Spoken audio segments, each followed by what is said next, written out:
Dans ce module, nous allons voir comment faire une recherche dans le mode syntaxique.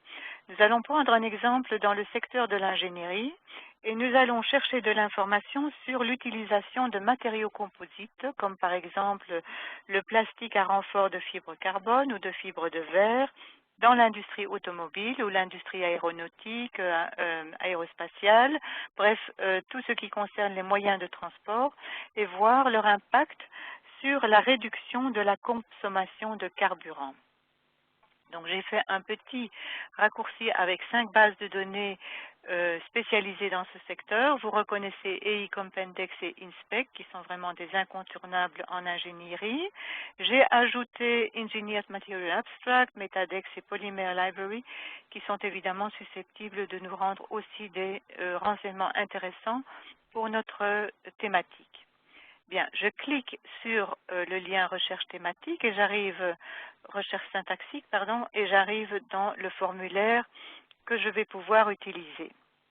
Ici, nous sommes vraiment maîtres à bord, c'est-à-dire que nous devons nous-mêmes entrer les codes des champs que nous souhaitons utiliser pour notre recherche, comme par exemple ici nous voulons rechercher dans le titre, donc le code TI, le mot nursing, que nous mettons donc entre parenthèses, et nous souhaitons le combiner à l'auteur Smith, donc le code AU pour le champ auteur avec Smith entre parenthèses. Bien, nous avons évidemment différentes choses à notre disposition pour nous aider. Nous avons par exemple ici la possibilité de nous rappeler et de voir quels sont les opérateurs booléens ou de proximité que nous pouvons utiliser et les symboles de limitation pour les chiffres, les dates, etc. Nous avons ici toute une liste de champs d'indexation qui n'est pas exhaustive. Il est utile de rechercher les champs d'indexation spécifiques aux bases de données qu'on a ouvertes et cela se trouve dans les prosheets. Nous allons voir ça dans un moment. Nous avons à notre disposition des thésaurus également. Donc ici, étant dans une approche multibase, plusieurs bases nous offrent des thésaurus et nous pouvons les utiliser systématiquement. En ce qui concerne la façon de les utiliser, il y a un module spécifique à l'usage du thésaurus et je vous invite à le consulter pour vous orienter dans cette recherche spécifique. Enfin, nous avons la recherche sur les termes, c'est-à-dire ce sont les listes de consultation. Nous avons des listes ici pour les auteurs, les titres de publication et les sujets. Donc ça a été consolidé en fait pour les 5 bases que nous utilisons. Les codes champs, c'est un lien utile qui nous emmène dans l'aide en ligne directement au prosheet. Donc vous voyez ici les prosheets. Et ceci, je voudrais analyser d'un petit peu plus près avec vous. Par exemple, nous allons prendre la prosheet de EI Compendex, qui est une des bases que nous utilisons. Et nous avons donc un modèle. Toutes les bases, toutes les prosheets sont construites de la même façon. On va vous donner une description du contenu, une description des sujets que la base couvre. Pour EI Compendex, nous avons une actualisation toutes les semaines. Nous avons une très large archive. Comme vous voyez, elle remonte jusqu'à 1800. La couverture est internationale. Nous avons aussi différents types de documents sur lesquels nous pouvons indexer nos recherches. Enfin, nous avons un exemple de document. C'est un exemple qui est toujours utile à regarder parce qu'à la gauche de la marge, vous avez chaque fois les acronymes, les petits codes, des champs qui correspondent aux informations que vous souhaitez rechercher. Enfin, nous avons la liste, alors à ce moment-là, exhaustive pour la base de données EI Compendex, de tous les champs qui sont recherchables. Donc AB pour abstrait. ABNI, c'est quelque chose que nous allons utiliser, c'est lorsque nous voulons limiter les résultats des documents à tout document possédant un résumé. Nous avons donc énormément de champs, comme vous voyez, le titre, on a vu comment l'utiliser, c'est toujours l'acronyme ou le code du champ devant l'information qu'on souhaite rechercher et qu'on met entre parenthèses. Alors, on a une idée des options de limitation. On a la possibilité également de voir quelles sont les listes de consultation. Vous voyez ici, il y en a plus que ce que nous avons vu, mais comme je vous l'ai dit, ça a été consolidé aux listes de consultation qui sont communes à nos bases de données. On nous indique quels filtres nous allons retrouver sur la page des résultats. Nous avons donc les listes de consultation et enfin les formats de documents prédéfinis par les fournisseurs. Donc vous voyez ici exactement ce que vous obtenez quand vous demandez par exemple de télécharger la vue brève ou lorsque vous demandez de télécharger les keywords in context, etc. Donc vous voyez exactement ce que vous pouvez avoir en ligne et aussi à l'export, donc au téléchargement. Très bien. Donc maintenant, nous allons avancer dans notre stratégie. Quand on fait une stratégie en recherche syntaxique, très souvent, on a préparé sa stratégie à l'avance. Donc ici, j'ai préparé un document que nous allons analyser ensemble et voir quels sont les concepts que je souhaite rechercher pour cette thématique. Donc les mots-clés de notre premier concept, c'est en fait tout ce qui a rapport à ce fameux polymère plastique renforcé, soit par fibre de carbone, fibre de verre. Nous avons aussi l'expression seule, plastique renforcé. Nous avons les fibres de plastique, nous avons les fibres de verre. N'oubliez pas que le système recherche également l'orthographe américaine et l'orthographe anglaise, donc fibre sera recherchée également. Et donc en construisant ma phrase de recherche, donc mon set de recherche, j'ai regroupé ce qui était commun dans des expressions. Donc par exemple, j'ai ici carbone ou bien verre, glace, qui va s'associer à fiber. Ici, j'utilise l'opérateur de proximité dans l'adjacence, donc je ne souhaite pas qu'il y ait un mot entre fiber et glace ou carbone. Par contre, ici, pour l'associer à polymère et plastique, comme j'ai le mot reinforced entre les deux, je vais demander qu'il recherche jusqu'à un mot, 0 ou un mot. Puis j'ai la même chose pour mon plastique renforcé par fibre. Je ne spécifie pas lequel. Et mes abréviations, c'est FRP, GFRP, FRP. Ensuite, plastique à côté de fiber, mais avec l'opérateur NIR, de façon à ce que fiber soit éventuellement retrouvé avant plastique. Et pour glace, la même chose. Ce sera probablement plus souvent le cas pour fiberglass, qui est aussi écrit en un seul mot. Donc ce que je vais faire, je vais simplement faire un copy and paste et le coller ici dans ma barre de saisie et rechercher cette phrase-là en cliquant sur le bouton bleu pour rester sur mon formulaire. Et j'obtiens environ 300 000 résultats.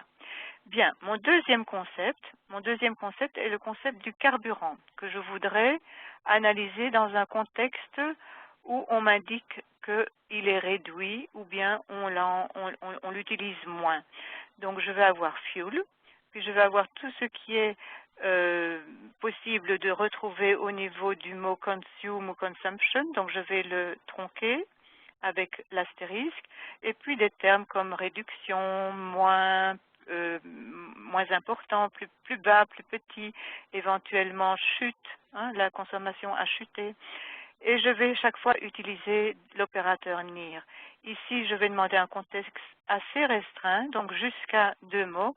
Ici, je souhaite prendre ce qui est pris par défaut, c'est-à-dire jusqu'à 4 mots. Bien, je vais de nouveau faire mon copier-coller. Donc, je fais copier et après avoir effacé mon formulaire, le coller ici et le rechercher. Voilà, toujours sur le bouton bleu. Et j'obtiens maintenant environ, on va voir ça tout de suite, 17 000 résultats. Je pourrais les combiner déjà, mais en fait, je voudrais avoir une troisième étape où je précise davantage avec le champ descripteur que je veux vraiment être dans le secteur de l'automobile ou de l'automotive, dans le secteur de l'ingénierie, de la fabrication et également dans le secteur du carburant. Donc je voudrais avoir ça en fait dans mes descripteurs. Maintenant, si j'utilise le thésaurus, je vais avoir automatiquement un descripteur qui va me le prendre donc dans son acception exacte. Alors, quelle est la différence? J'ai fait un tableau ici pour vous montrer l'avantage ou non de prendre la formule du descripteur avec exact, donc la syntaxe du descripteur accompagnée de exact. Si vous la prenez, vous retrouvez des documents qui sont, par exemple pour le mot fuel, qui sont indexés sur fuel uniquement. Donc c'est très ciblé. Si nous enlevons exact, nous avons des documents qui sont indexés sur, par exemple, fuel consumption, qui est intéressant pour nous, ou bien gas fuel analysis, ou bien vous auriez fuel saving ou fuel economy. Enfin, bref, différents descripteurs qui sont composés avec le mot fuel. Donc c'est mon choix pour cette recherche-ci d'aller le prendre avec, donc sans la syntaxe exacte. Donc je vais de nouveau faire un copier-coller pour rechercher mon troisième set. Donc je le colle ici et je fais mon aperçu du nombre de résultats. Et alors, je vais combiner mes trois étapes, donc S1, S2 et S3. J'efface mon formulaire, je fais S1, end, S2, end, S3. Je clique sur le bouton bleu et j'obtiens donc les documents qui devraient être pertinents grâce à cette stratégie-ci. J'en ai 252. Mais vous savez qu'il arrive que des documents ne soient indexés que de façon bibliographique et sans résumé. Or, je veux m'assurer d'avoir des résumés.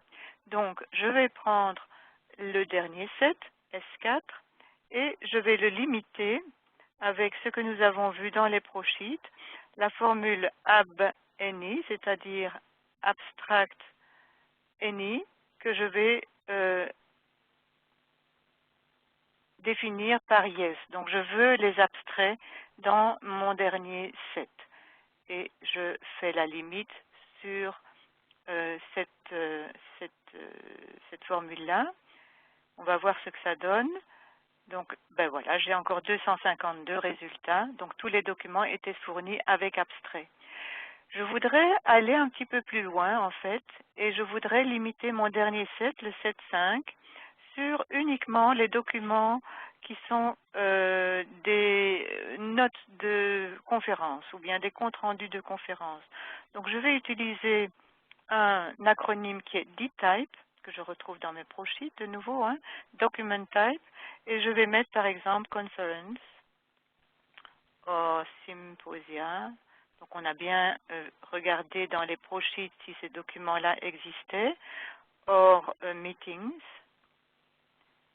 voilà, et je fais la recherche. Mais en fait, comme il s'agit de conférences, je vais limiter, dans les options de recherche, je vais limiter sur mes mises à jour, cette fois-ci pas la date de publication, mais la mise à jour sur les 3 dernières années, et rechercher ces résultats-là.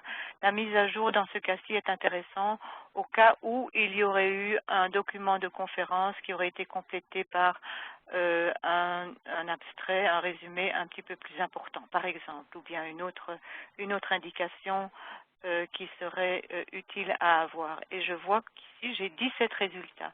Donc, vous voyez, nous avons fait une stratégie, nous avons construit une stratégie en 6 étapes. Donc, c'est la façon de progresser en recherche syntaxique. Et nous allons voir que lorsque nous cliquons sur le dernier résultat que nous avons obtenu, nous avons à notre disposition tous les documents qui font référence à une conférence ou à un symposium, et avec les mots que nous avions recherchés, remarqués en jaune. Voilà, nous sommes arrivés à la fin de ce module de recherche syntaxique. Vous n'oubliez pas que nous restons à votre disposition pour tout soutien ou assistance supplémentaire à l'adresse customer@dialog.com, donc dialogue comme en anglais, dialog.com.